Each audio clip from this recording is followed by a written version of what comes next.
มาดูกระไดราคา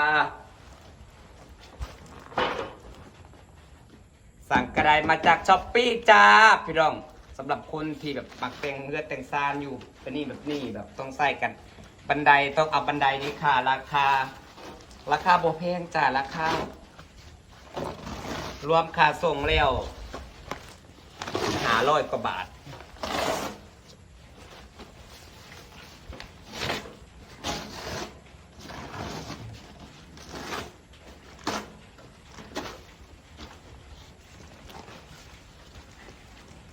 สีแดงด้วยเด้อ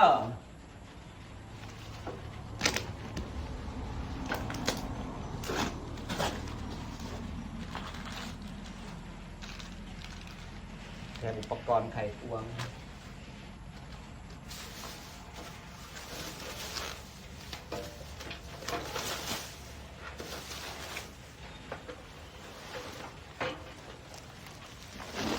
นะครับถ้าบนกระวัสดุมันสิแข็งแรงสำหรับ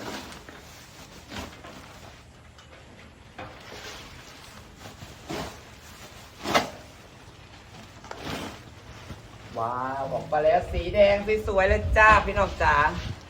ส่วนใหญ่แถวบ้านเขาจะใส่แต่สเตนเลส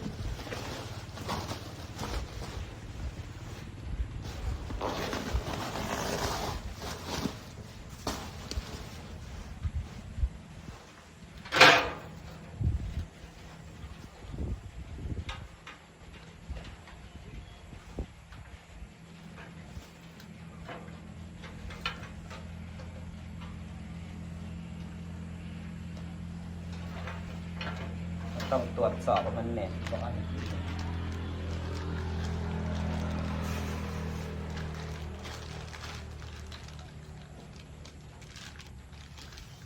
คือซีเมนต์ตีนมันแถมมาให้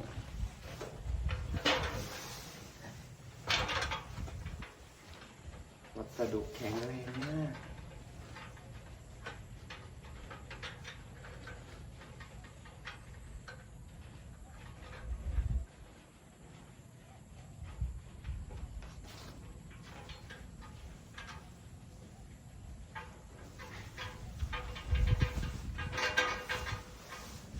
โอ้สูงนะพี่น้องเอ้ยสมราคา400-500อยู่จ้ะ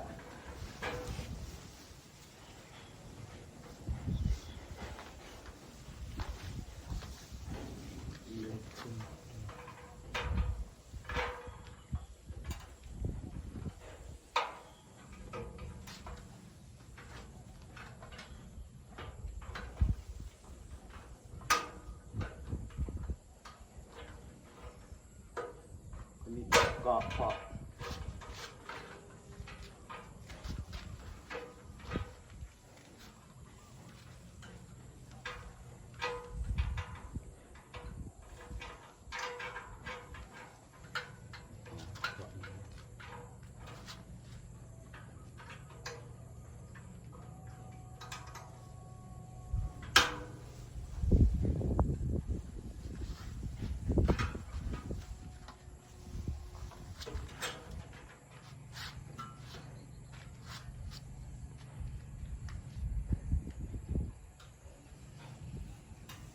จะรีวิวให้พี่น้องเบิ่งก่อนจะจับมันสูงและสดแข็งแรงสำหรับ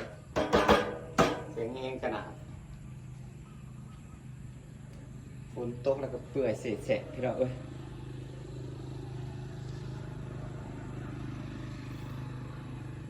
แข็งแรงขนาดพี่น้องนี่สมราคาอยู่ซื้อราคามัน400ประมาณ400เท่าไหร่แหละรวมค่าส่งแล้วตก500 กว่าบาทสั่งมาจากช้อปปี้นะคะสำหรับคนตีต้องการบันไดนะคะแข็งแรงพี่น้องนี่แข็งแห้งคักผู้วัสดุแข็งแห้งเลยดีกว่าตัวสเตนเลสอีกสีก็งามความสูงก็สูงเด้อนี่เพราะว่าเดี๋ยวเราก็ต้องได้ตัดไส้เกาหลีแล้วก็ต้องได้แปลงหลอดไฟผู้ความสูงก็สูงเพราะมันมี8 ขั้น1 2 3 4 5 6 7 8 ขั้นจ้าวัสดุแข็งแรงคุ้มอยู่กับราคา มันจะมีตัวล็อกไว้แล้วก็จะมีของแถมพระเจ้าแถมให้นี่พี่น้องน่าจะเป็นตัวอยู่ของบนบ่เนาะตีนนี่สิบนแม่เรือตีนสำรองบ่เราจะพาขึ้นไปเบังข้างบนก่อน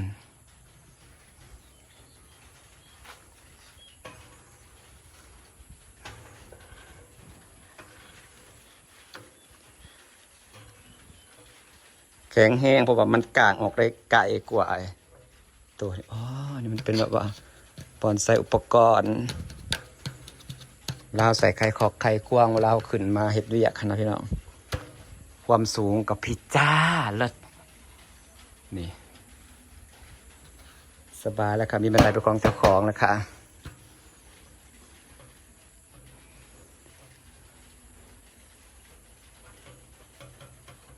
แข็งแห้งเด้อสมราคา400 กว่าบาท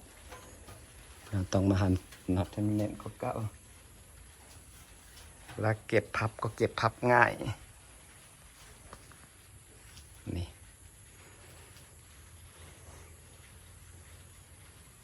เดี๋ยวสิพับให้เบิ่งดูพี่น้องว่าพับแล้วเป็นแนวใด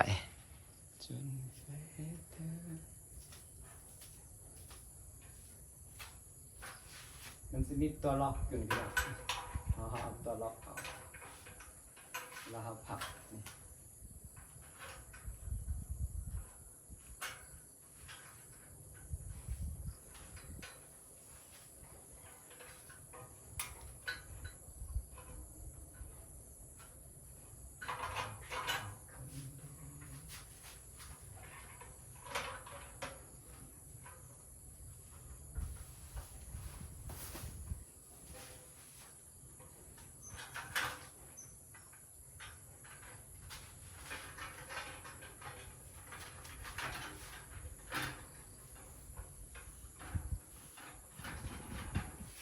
แหน่นครับพี่น้องเบิ้ง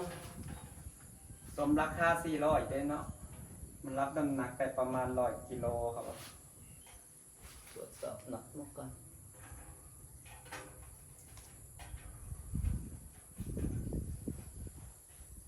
เอามาใส่เวลาตัดต้นไทรเกาหลีกับ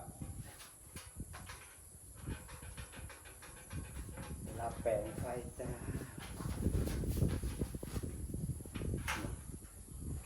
ขักพอพี่น้องสีแดงสวยเลยเด้อ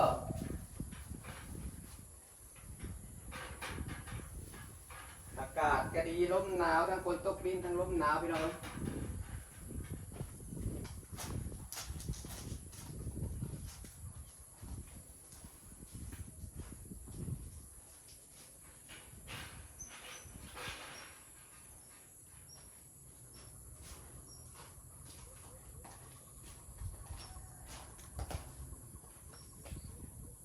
สิพาบรรยากาศซัมนีเด้อจากพี่น้องมันหนาวตากทายคนลายรู้สึกสบาย